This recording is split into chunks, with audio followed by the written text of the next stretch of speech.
All sales final. Hey everyone! Thanks for tuning in.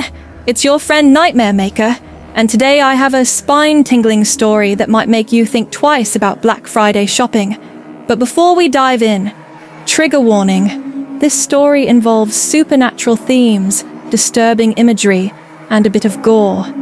If you're sensitive to any of that, feel free to skip this one. To everyone else, grab your popcorn and settle in, because this one, well, it shook me up, and I think it'll give you the chills too. Alright, let's begin. Let me tell you about last Black Friday. Well, at least, I think it was Black Friday. Some parts of that night are still a little blurry, but other things I can't unsee. It was my first holiday season in a new town. I didn't know anyone, and money was tight. I wasn't really planning on doing any big shopping, but you know how it goes. You see everyone around you buying gifts, putting up lights, getting ready, and, well, you get the itch to do something for yourself, right? Then, a few days before Thanksgiving, I got this weird email. The subject line was, VIP Black Friday sale, one night only. The weirdest part, it had my name in the email and mentioned items I'd been looking at online. But the prices, they were too good to pass up. The email mentioned a mall I'd never heard of before, Edgewood Mall. And it was a bit of a drive, but not too far. I kept asking myself, should I go? Is it worth it? Every few hours I'd check the email again, as if I was expecting it to change, to make me feel better about it. The pull was there, even though something deep down told me that some deals really are too good to be true. So, I figured, why not? What's the worst that could happen, right? When I pulled up to the mall, I could tell something was off. The parking lot was nearly empty. Just a few cars scattered around, and the lights were dim, flickering like they hadn't been fixed in years. For a minute, I even thought about just driving off, forgetting the whole thing. But I'd come all this way, and it was already midnight. Something kept telling me to go in, like I'd regret it if I didn't. It was exactly midnight when I got there, and as I stepped out of my car, the entire place went dead silent. No wind, no hum from the lights. Nothing. Just stillness. I thought I'd be the only one there, but I saw small groups of people standing near the entrance. They were perfectly still, all facing the glass doors of the mall, almost like they were in some kind of trance. No one was talking or looking around, just waiting. I tried not to stare. I mean, it's a sale. Maybe they were just really dedicated shoppers, right? But something felt wrong. I couldn't shake the feeling that we weren't just people looking for deals. It felt like we were summoned there, all strangers in the same place, with the same quiet desperation. The thought crept into my mind. Were we all here for something we couldn't resist? Then, the doors opened. Not in a normal way. No, it was like someone was pulling them open with some heavy, rusted chain. I shivered but shrugged it off, thinking it was just old doors. I followed the crowd in, and the darkness swallowed me whole. Inside, everything looked like a normal mall, except different. Darker. Every store was dimly lit, like the shadows clung to everything. And it wasn't just the lighting. The air itself was thick, oppressive, making me feel as if I was walking into something alive, something waiting for me. Every step I took felt heavier, like the mall itself didn't want me to leave. I tried to shake the feeling, but as I looked around at the other shoppers, something felt wrong. They wandered, almost aimlessly, not even looking at the items on the shelves. Their faces looked blank, dazed, as if they weren't fully there, and the way they were moving, slow and almost mechanical. A few were even mumbling to themselves, quiet whispers I couldn't quite make out. I felt this chill creep up my spine. It wasn't just the cold. It was the realization that I didn't know where I was or who these people really were. And yet, I couldn't help but feel that we were somehow all tied together by something invisible, something dark.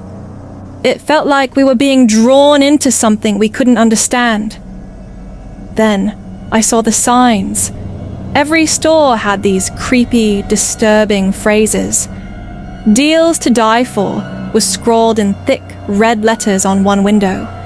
Another read, "Clearance for the soul," and another, "One final sale." I tried to laugh it off, thinking it was some twisted attempt at Black Friday humor, but my laugh died in my throat. The red paint looked too thick, too fresh. I tried to ignore the growing dread in my stomach. "It's just a sale," I told myself, but something else, something deep, told me it was so much more. I kept moving, feeling more and more uneasy, but something kept pulling me deeper in. Then I saw it. A big sign near the back of the mall reading "Ultimate Clearance downstairs." I don't know why, but I had this sudden urge to follow it, like I'd find the deal of a lifetime down there. It was like I couldn't resist, like I had to see what was waiting for me, even though every instinct screamed for me to turn around.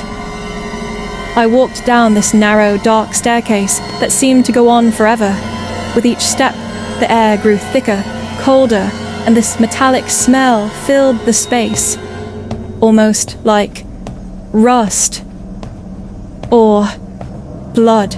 I could feel the walls closing in, the silence pressing down on me, as though I were walking deeper into some trap that had been laid just for me. But I couldn't stop. The further I went, the less control I seemed to have, like I was a puppet on strings. Finally, I reached the bottom, and the hallway was lined with mirrors. But the reflections weren't right. I saw faces of people who weren't there, faces I didn't recognize. They watched me, wide-eyed and terrified, mouthing the word "run" over and over. I wanted to turn back, to run, but my legs wouldn't listen. It was as if something was holding me there, making me look, making me see. And what I saw scared me in a way I can't even put into words. It was like every face, every stare was telling me that I was trapped too. I kept going, straight into this massive, cluttered room. It looked like a twisted estate sale from hell.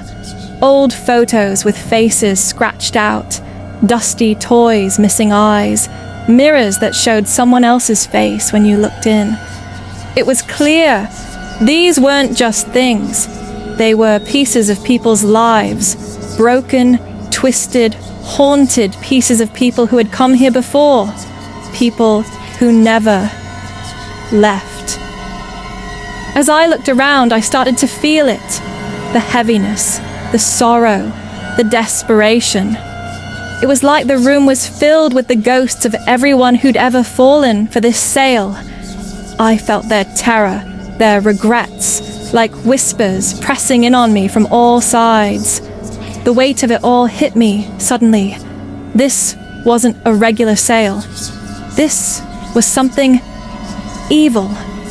The mall was feeding on people's darkest desires, their regrets, their memories. I looked around, and those people who had entered with me, they were here too, wandering through this room, lost in a daze, holding items like they couldn't put them down. I backed up, panic setting in. I tried to retrace my steps, to go back up the staircase, but it was like the mall itself was changing. Every turn led me deeper in, and I felt like I was trapped inside a maze that was closing in around me. Then, out of nowhere, he appeared. The mall manager?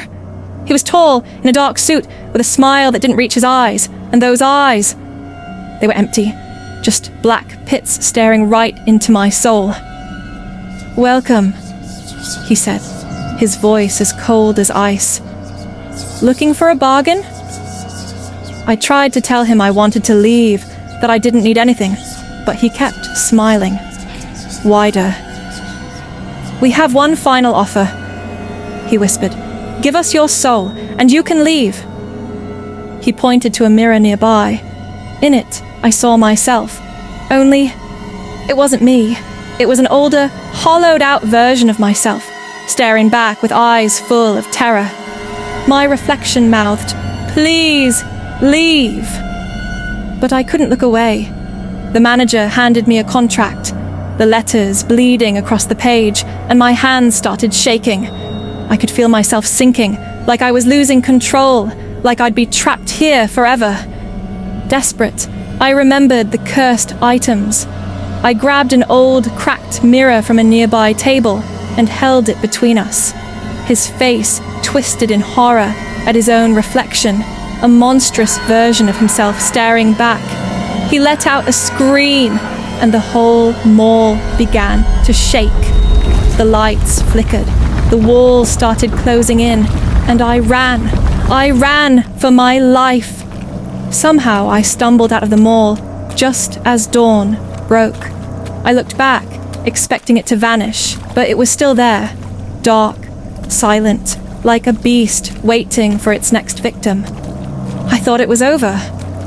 But a week later, I got a letter in the mail, a new VIP invitation for the next Black Friday. And this time it said, "We've saved a place for you. So, take my advice. If you ever get a Black Friday invitation that feels too good to be true, maybe just stay home." Thanks for listening, everyone. And remember, sometimes those amazing deals might cost you more than you think. Let me know what you think in the comments below, and if you're brave enough, I'll see you on Black Friday. Till next time, stay spooky.